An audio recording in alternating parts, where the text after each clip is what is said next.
Тем временем в Усинске завершился чемпионат Северо-Западного федерального округа по боксу. За медали турнира боролись 62 спортсмена из 10 регионов страны. Открывая соревнования, глава Коми Владимир Уйба приветствовал спортсменов и почетных гостей, мировых чемпионов и легенд российского бокса Егора Михонцева, Раим Куля, Малахбекова, Султана Ахмеда Ибрагимова и Владимира Никитина.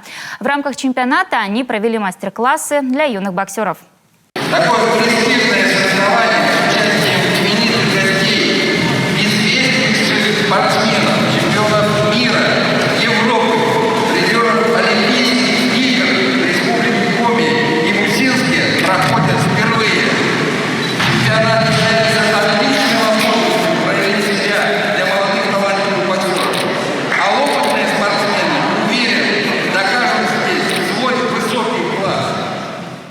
В финальных боях участвовали 4 женские и 8 мужских пар. В своих весовых категориях победу одержали представители Коми: ухтинец Аркадий Племенниченко, Дауд Алаев из Сыктывкара и Ринат Софиулин, представитель Усинской школы бокса.